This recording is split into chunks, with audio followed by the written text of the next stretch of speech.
Thank you for joining us for another lesson from God's Word.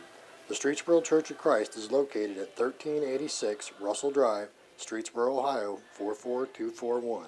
If you're ever in the area, we hope that you'll stop in and worship with us. We hope that you'll enjoy this lesson brought to you by our minister, Ralph Price.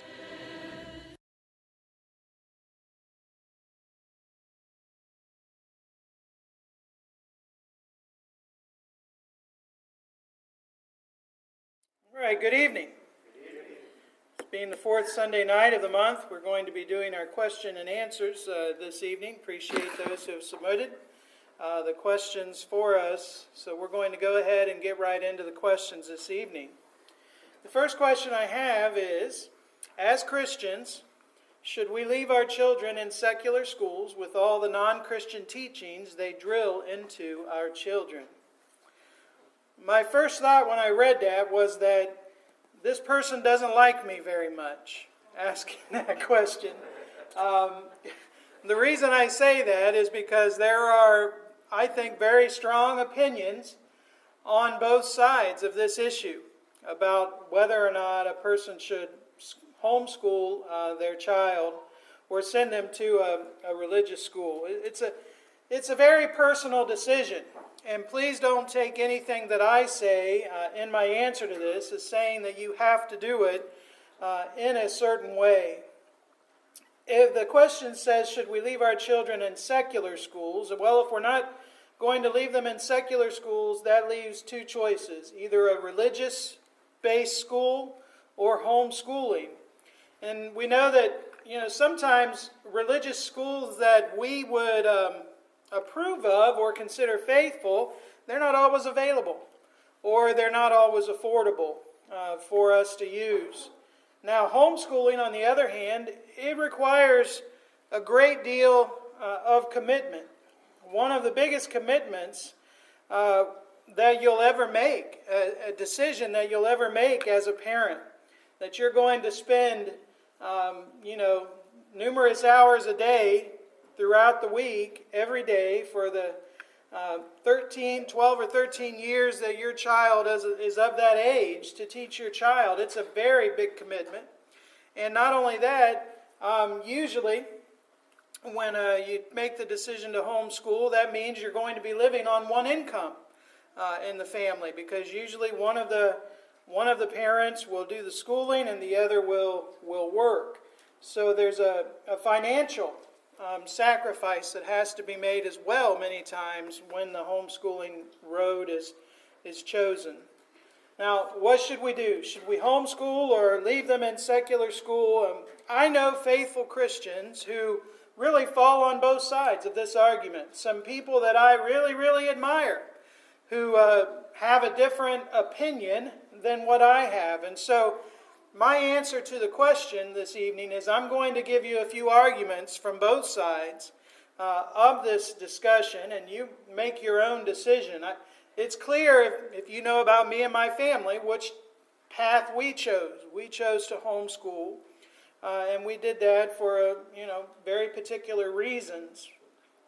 But those in favor of public school, some of the arguments that are made, and again, there are faithful Christians who choose to keep their child in public school for some of these reasons. First of all, though, for some, it's just not a possibility. It's not a choice. There are some single-parent families where, the one parent that is raising the child has to work in order to put bread on the table, and so the homeschooling option is not available to them. Sometimes, even if there are two parents, financially speaking, in order to be able to pay the bills, both mom and dad have to work full-time jobs. Some parents also just don't feel up to the task of homeschooling. They don't feel that maybe they would be able to do that. And I think a lot of that is just not really understanding what homeschooling is about. There are a lot of ways to get help, a lot of ways to find other homeschoolers who could teach your children some of the subjects maybe that you're not strong in or not able to do. One of the other arguments is, and this is probably one of the most common. They argue that when your child is around non-Christians, it will help to prepare them for adulthood when they're going to be surrounded by non-Christians in the workplace. Okay, so the idea is and I've had, again, faithful members of the church argue this with me, or not argue, but state this to me, that they chose to leave their children in public school because they want them to experience some of the things that they're going to experience in public school, so that when they get out on their own, this is not the first exposure that they've had to those things. And so that's one of the arguments. And I say this one as a parent of a homeschool child and knowing many homeschool kids. Please don't get mad at me for about what I'm about to say, though this is one of the arguments you know very well, is that people say homeschool kids just aren't very well socially adapted. They're awkward or whatever. And I know everybody here knows Emily has a shirt that says, socially awkward homeschooler or something like that. They make fun of that now because that is such a common thing that people say.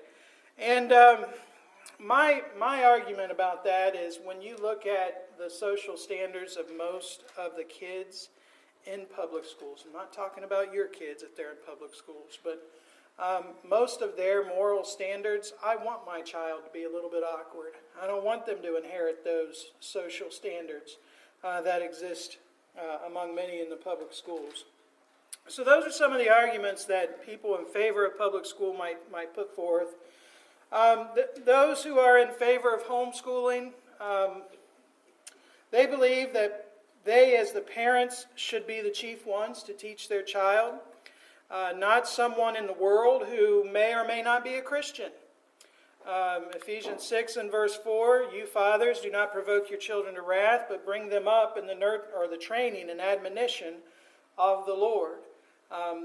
So many Christians believe, I don't want my child to be taught by people who are not Christian, and I don't want them to be taught things that are non-Christian or anti-Christian, and so I will do the schooling myself.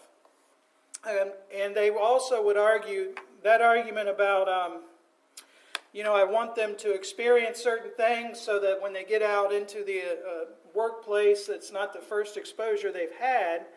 Many people who choose homeschool would argue, it's better to bring them up in a sheltered, protected Christian environment and help develop them into a strong Christian so that they can withstand those temptations when they are finally exposed to them. So, growing up and in a very sheltered and in many ways protected environment, make them a strong, faithful Christian, help set their values so that when they get out in the workplace, they're stronger for that.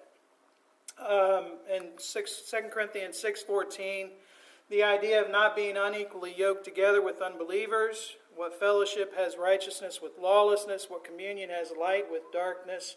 The idea, again, of not allowing our children to spend too much time or be overly influenced by the world as opposed to their parents.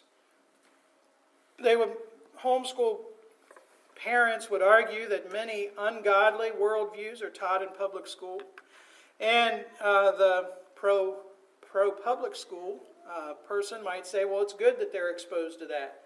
And again, if you're a parent who is on the public school side, just as long as you are aware that they're being taught things that are anti-Christian, and you go over that with them and you talk to them about those things, and that might be okay, but you have to be very diligent, I think, about that. And the homeschool group would also argue that, when you send your child to public school, then for that 7-8 hours a day, they are, being influenced by a lot of ungodly children. And, there's a lot of influence there for them to behave improperly or do things that Christians ought not to do. You know which choice my family made, Jennifer and I. We've never regretted homeschooling, though there are days when I'm sure that Jennifer does most of it. when I'm sure that, as I said, it's a sacrifice. It's much easier to send the kids to public school for the parents. It is. But it's a sacrifice and it's a commitment to homeschool. So I think much of the determining factor about whether to send your child to public school or do a homeschool probably rests on the parents and how much you're going to be involved. If you're going to send them to public school, you need to be very involved. You need to talk to them and make sure that you counter the influence that they're getting from a lot of the ungodly views that they're going to be exposed to, and go from there. So, again, I don't think a person is going to sin going one way or the other, but whatever you choose, our chief responsibility as Christian parents is to bring our children up in the nurture and admonition of the Lord, and we need to do that in the best way that we know how. Okay, number 2. Are humans by nature good or bad, or are humans simply born neutral and given a choice to be good or bad? When I first read the question, my first thought was, I know that we're not born bad. That's Calvinism, the idea that we're born bad, born in sin, born sinful. But then I thought, well, are we born neutral or are we born good? And at first I was thinking, well, neutral. But as I thought about it some more, I think my answer would be we're born good. And I think the Scriptures bring that out. For example, in Matthew 18 and verse 3, when Jesus uses a child and says that you have to become like a child. He says, "Assuredly I say to you, unless you're converted and become as little children, you will by no means enter the kingdom of heaven." We know, of course, children are born into this world innocent. And no one who has a child could say that that child was not good when they came into the world. They're innocent, they're pure, they're beautiful, and you love them to death. And so I think my argument is that we are born into the world good. The fact that that child possesses a soul makes that child good. The soul comes from God. Ecclesiastes 2:12 and verse 7, the spirit will return to God who gave it. That child has a spirit, has a soul. That makes that child of great value in God's eyes and in ours. That child is made in the image of God. That means that child is good. And the psalmist in Psalm 127 in verse 3 describes children as a heritage from the Lord. The fruit of the womb is a reward. And so, are we born neutral? Are we born good? Are we born bad? I believe we're born good into this world. But then, of course, we understand that a time comes when that child is no longer innocent. That child is able to know right from wrong and commits iniquity, and then is lost in sin until they obey the gospel. We're much like what was said in Ezekiel 28, when Ezekiel was uttering a prophecy about the king of Tyre. In Ezekiel 28 and verse 15, he says about the king of Tyre, "You were perfect in your ways from the day you were created, till iniquity was found in you."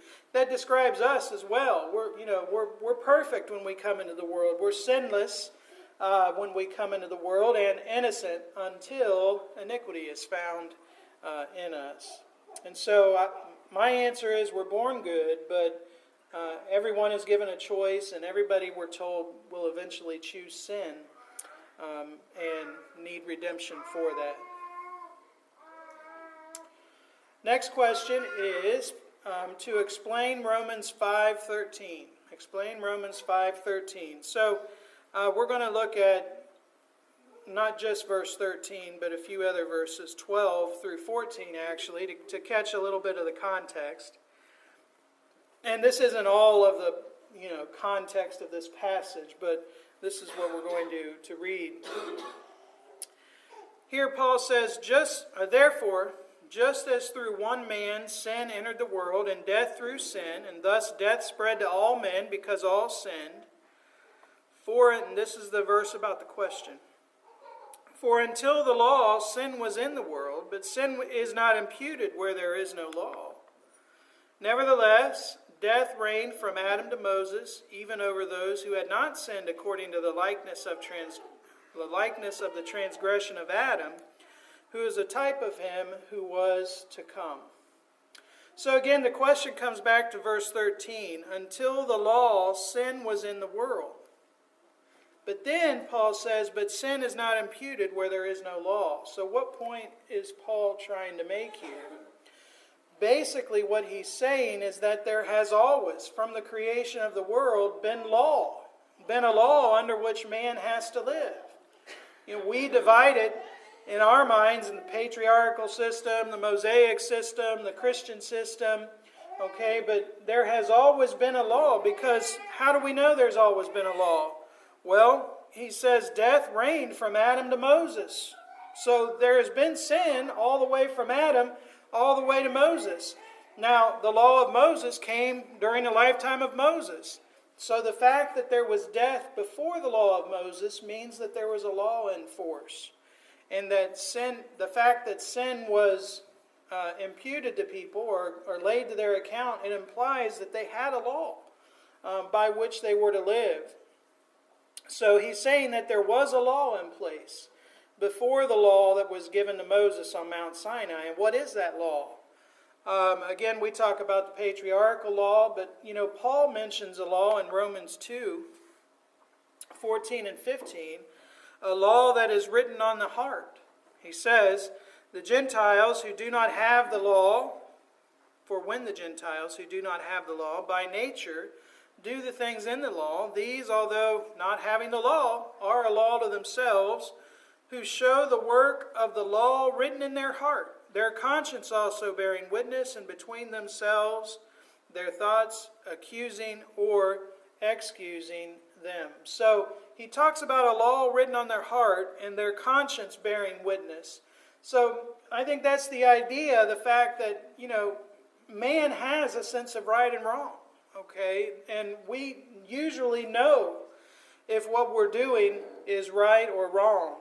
And when we violate that conscience, we do that which we believe is wrong, then we commit sin. And, I believe that many of those who lived before the law of Moses, that, this is the law that they live under, this law of the conscience, and that God had put forth for them. So, what does Romans 5:13 mean? It's Paul's way of saying there's always been law in force. Death reigned from Adam to Moses, so there had to have been a law in force for death to exist. And that law was this law written on the heart. Okay. Question number 4. What is the difference between the soul and the spirit? What is the difference between the soul and the spirit? This one wasn't really submitted as a question. Somebody asked me this recently, and I thought, this would be a good thing to think about or consider. When you study the word, the words that are used for soul, the words that are used for spirit, what you find is that those words, depending on the context in which they're used, they can mean a lot of different things. For example, the word for soul, in Ezekiel 18 and verse 20, we have the soul who sins shall die. Well, what does the word soul mean there? Well, it just means a person. The person who sins is going to die. Then you have, in the New Testament, in the Greek language, the word for soul, Matthew 2 and verse 20, arise, take the young child and his mother, go to the land of Israel. This is about Jesus. For those who sought the child's life. The word life there is the word for soul. And so they sought his life. There the word for soul just means biological life. His life.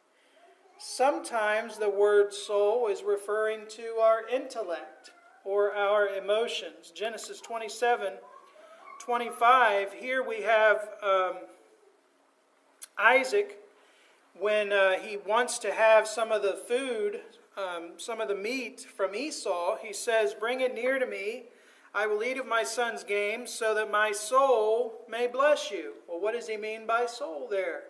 He's talking about his intellect, his emotions. He was with that. He was going to bless his son. So, it can mean person. It can mean biological life. It can mean your emotions or your intellect.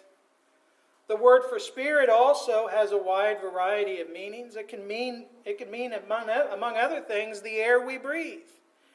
In Ecclesiastes 1 and verse 14, I've seen all the works that are done under the sun, and indeed all is vanity and grasping for the wind. The word there for wind is spirit, is the word that we use for spirit. The word for spirit in the New Testament, John 4 and verse 24, God is a spirit. Those who worship him must worship him in spirit and in truth. There, the word spirit means a non-physical being. A non-physical being, a spirit. And then in 1 John 4 and verse 1, we're told not to believe every spirit, but we're to test the spirits. There, the word spirit, it means person. It means an individual, a person. And if you look up the word soul or spirit, one of the things that you'll probably see is it's a synonym for soul. Okay? So really, when you think about these words, spirit and soul, they're used in a variety of ways. You have to really look at the context to determine exactly what is being meant by those words. And that's as far as I'm going to go on that. There are individuals who say, "Oh, well, I know what the difference is. And, this is what it is." But upon my study, I'm going to just leave it at that. And say that, in many ways, those words are used interchangeably in Scriptures. Okay, number 5 says in 1 Corinthians, this is from a sermon, a question from a sermon I did a few weeks ago. In 1 Corinthians 3, where Paul discusses the type of material people use to build on the foundation of Jesus, if those works are burned up, refers to Christians who will fall away, why does verse 15 say, if any work is burned up, he will suffer loss, though he himself will be saved, but only as through fire? So, if I understand the question correctly, this person is saying, when you preached, you said that the building material that is discussed by Paul, that's referring to people. And if that material is burned, why does that then seem to say that if it's burned up, it'll suffer loss, but at the end is going to be saved? Well, that's not exactly what I said, or at least not what I meant to communicate. Let's go back and read those verses in 1 Corinthians 3, 9 to 15, and then I'll explain it one more time. For we are God's fellow workers, you are God's field, you are God's building. According to the grace of God, which was given to me as a wise master builder, I have laid the foundation, and another builds on it. But let each one take heed how he builds on it. For no other foundation can anyone lay than that which is laid, which is Jesus Christ.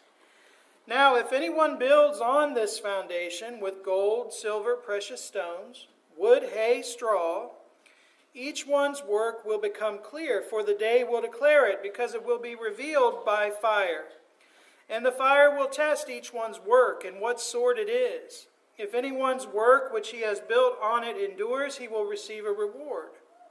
If anyone's work is burned, he will suffer loss, but he himself will be saved, yet so as through fire.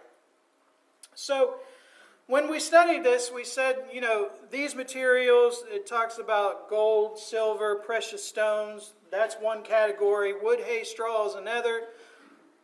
Gold, silver, precious stones is not really harmed by fire, really actually purified by fire. Wood, hay, and straw is consumed. It's destroyed by fire. And we said that, those materials represent people. And that Paul is saying that he, as a master builder, had made Christians. He had converted people to Christ, and they are like building material in this building that is laid upon the foundation of Christ. But then he says that, that those materials are going to be tested. with fire. We said that testing could be the trials and troubles of this life. It could be a reference to the judgment day at the end of time. Probably a little bit of both is what is meant.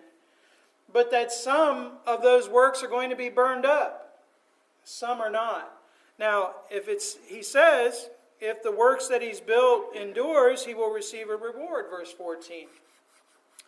But if his work is burned, he'll suffer loss. Who's the he? The one who converted them will suffer loss. The sorrow, the pain of knowing that this person who, you had helped to convert has now gone back into the world and lost that salvation. That's the loss, I believe. But he himself will be saved. That's again talking about the builder. That's talking about the one who converted the person. It's not talking about the person who has become unfaithful. Okay? So I think that's where the misunderstanding is. If anyone's work is burned, he will suffer loss. Not the work will suffer loss, but the one who converted them will suffer loss. He himself will be saved. Who's the he? The one who converted them, yet as though through fire. So it's not saying that a person can become unfaithful and that they're going to still be saved, which I think is why the question was asked, because the person must have known, that's not right, but that's the way they understood it. So it's not saying that the burned up works will be saved. It's saying that the one who built those works will still be saved, because he's ultimately not responsible for whether a person remains faithful. If a person could become unfaithful and still be saved, we know that would contradict very clear Bible passages. 2 Peter 2, verses 20 and 21, it talks about those who have escaped the pollutions of the world, and if they go back in and they're again entangled, the latter end is worse for them than the beginning. We understand that that's talking about Christians who have become unfaithful, gone back into the world, and they've lost their salvation as a result of that. Okay, the last question tonight, number 6, is, were the Jews a race or religion? I have read of Jewish Christians. What were the Jews called who practice another religion? A Jewish Muslim, for example. Okay, so the name Jew, it comes from the word Judah, one of the tribes of Israel. Yehudai comes from the name Judah. People of the tribe of Judah were the first ones known as Jews, The rest of the tribes, they were Israel, Over time, though, that term, and especially after the 10 tribes were carried away into captivity, and sort of scattered, that term Jew, it came to be used more widely than just Israel, tribe of Judah. Anyone who was of Israel was eventually called a Jew. In Esther 2 and verse 5, when Mordecai is being described, he's described as a Jew, a certain Jew whose name was Mordecai, but then we read he was of the tribe of Benjamin. So that tells me that the word Jew, it came to mean more than just an Israelite of the tribe of Judah. Over time it came to mean an Israelite. It came to stand for all of Israel. So all the descendants of Israel eventually came to be called Jews. So is Jew a reference to race or religion? It's a reference to race, first of all. Judaism is the race that was practiced by the Jews. So that's a different word, Judaism. It's the religion that was most often associated with the Jews. It's a reference to the law of Moses. Many Jews today practice the religion of Judaism. And many times when we study, I might mention a Judaizing teacher. A Judaizing teacher was one who taught that one must keep the law of Moses in order to be saved. But, there are Jewish Christians. Jew is referring to their ethnicity, their race, and Christian to their religion. There are Jewish Muslims. There are probably many, many other religions that you could attach after the word Jewish. So, Jew is a race, religion is Judaism, and there are Jewish Christians, and I've known of some Jewish Christians. And when they say they're Jewish, that's not saying that they believe that the law of Moses is still in effect. It's saying that, they are descended from Israel. Okay, that is the last question that I had to deal with tonight. I appreciate again so much those questions that have been submitted. I encourage you to keep doing that, and we will continue to answer them the best that we can. If there are any here tonight who are unsure of their salvation, you're unsure where you would go if you were to leave this life today, we offer you the opportunity to make that right. If you're not a Christian, if you believe that Jesus is the Son of God and turn from your sins, confess your faith, and are baptized, you can have the salvation that God has offered. We offer that opportunity to you with the reminder that, remember, it's a lifelong decision. It's a commitment that you are going to have to keep all of your life. And if you're not willing to do that, you should never obey in the first place. But if you want to have your soul saved, if you want to go to heaven, you need to obey the gospel. If you're a Christian who's fallen away, we'd be glad to help as well. If you repent of that sin and ask God's forgiveness, He will forgive you, and we'll be glad to help. If there's anything we can do to help, we encourage you to come as we stand and as we sing. Thanks for listening. If you have any questions or comments, Ralph can be reached at rprice@streetsborochurch.org or by calling 330-626-4282. If you would like to learn more about the Church of Christ, we offer free Bible correspondence courses by mail and home Bible studies. We hope that you enjoyed this lesson. Feel free to come visit us. We would love to have the opportunity to meet you.